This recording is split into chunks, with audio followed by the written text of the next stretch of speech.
Assalamualaikum warahmatullahi wabarakatuh. Perkenalkan, nama saya Asman, NIM L11119137.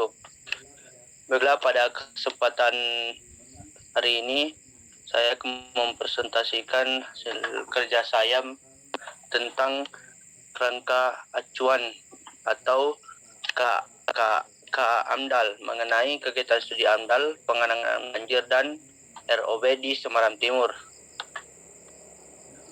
Untuk AMDAL ini, jenis proyeknya yaitu pembangunan konstruksi air.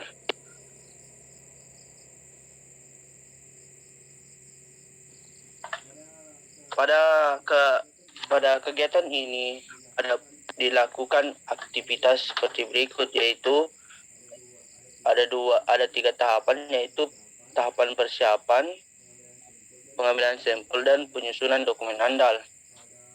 Pada tahap persiapan ada 5 poin penting, yaitu pengumpulan data-data sekunder, diantaranya peta RT RW atau Kota Semarang, peta tata guna, dan lain-lain. Yang kedua yaitu survei pendahuluan untuk melihat kondisi eksistensi lokasi rencana kegiatan untuk penentuan lingkup wilayah studi. Yang ketiga itu penentuan lingkup komponen studi. Yang keempat, pengecekan mengenai izin prinsip kegiatan oleh instansi yang berwenang. Yang kelima yaitu pengecekan atau validasi dan pengurusan permohonan kesesuaian lokasi rencana kegiatan dengan tata ruang pada instansi yang berwenang. Dan yang poin kedua yaitu pengambilan sampel dan analisis laboratorium kualitas air, udara, ambien, getaran, dan kebisingan.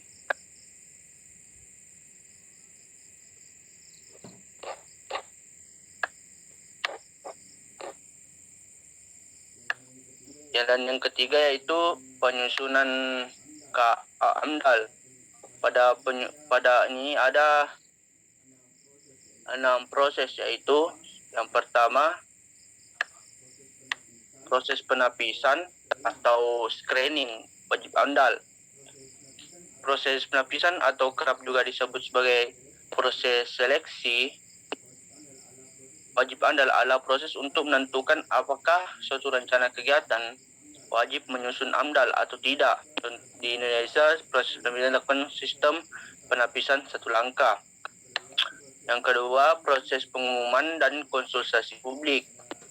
Pada setiap rencana kegiatan yang diwajibkan untuk membuat AMDAL wajib mengumumkan rencana kegiatannya kepada masyarakat sebelum melakukan penyusunan AMDAL. Tata cara dan bentuk serta tata cara penyampaian saran, pendapat, dan tanggapan diatur dalam Peraturan Menteri Lingkungan Hidup Nomor 17 Tahun 2012 tentang pedoman keterlibatan masyarakat dalam proses AMDAL dan izin lingkungan. Yang ketiga itu proses perlingkupan atau scoping.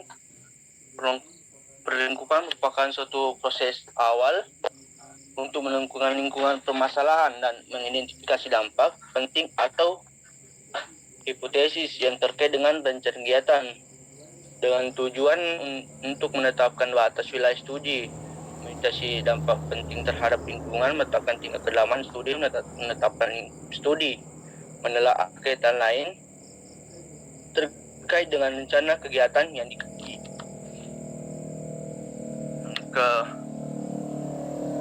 Yang kelima yaitu penyusunan dan penilaian dokumen kerangka acuan.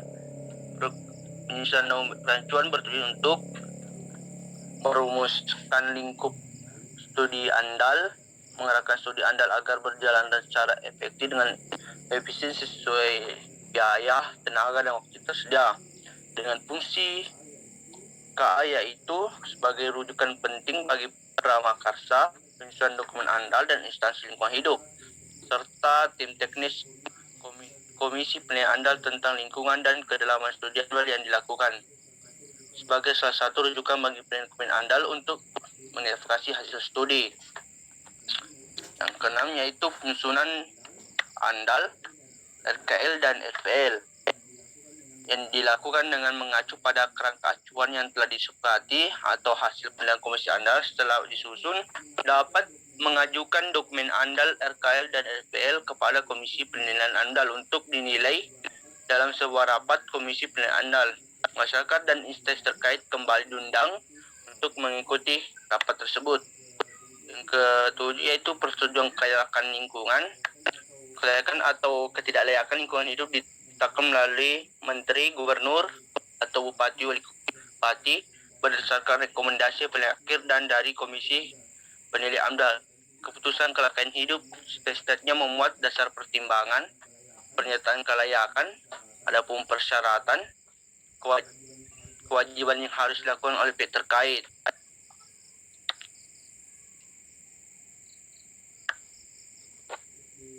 Terus di slide ketiga kita membahas komponen lingkungan yang berdampak.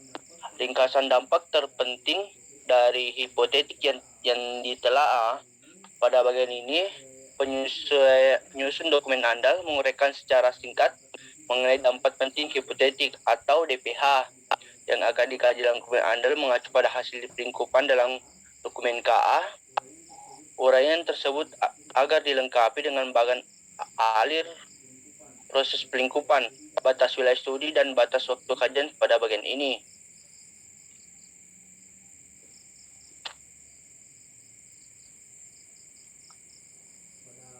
Pada batas studi andal pada KMDL ini yaitu batas wilayah studi dan batas waktu kajian. Pada bagian ini dan menguraikan secara singkat batas wilayah studi menampilkan dalam bentuk peta atau data informasi spasial batas wilayah studi yang dapat menggambarkan batas wilayah proyek ekologis sosial dengan mengacu pada hasil pelingkupan dalam dokumen KA. Peta yang disertai harus memenuhi kaidah-kaidah kartografi.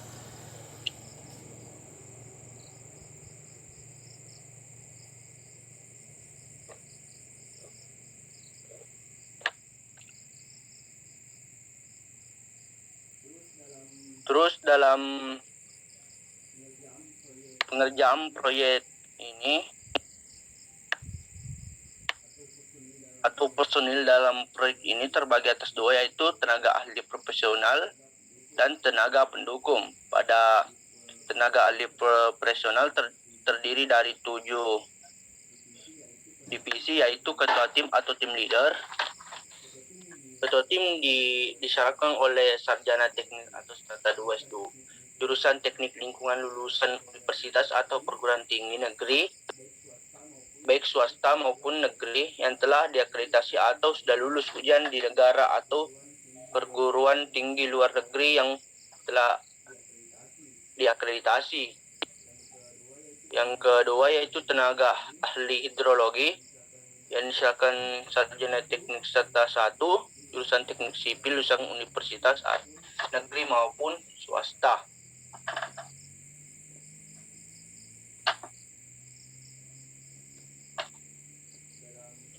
Dalam penyusunan andal sipil minimal 4 tahun, memiliki tanda registrasi LPJP, disyaratkan masih berlaku sampai dengan 31 Desember 2017. Kebutuhan orang dengan gejala 3 atau 1 orang per 3 bulan.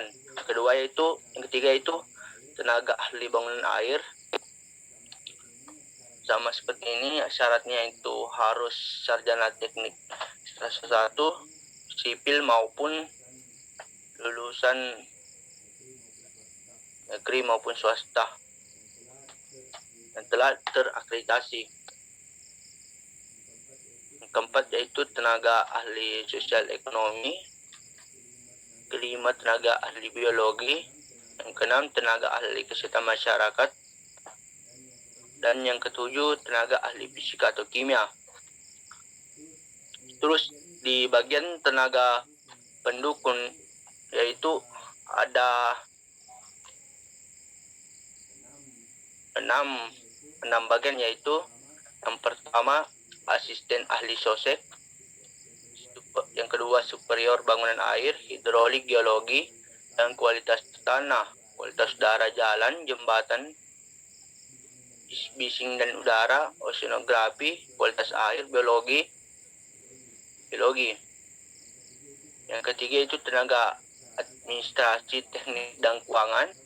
Keempat yaitu operator komputer. Kelima tenaga sopir.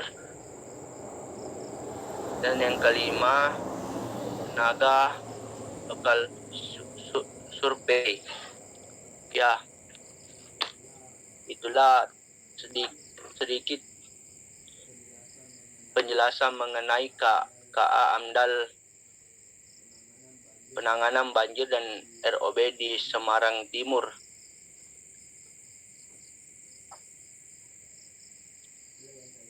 Itulah yang sempat saya sampaikan. Terima kasih atas kesempatannya. Assalamualaikum warahmatullahi wabarakatuh.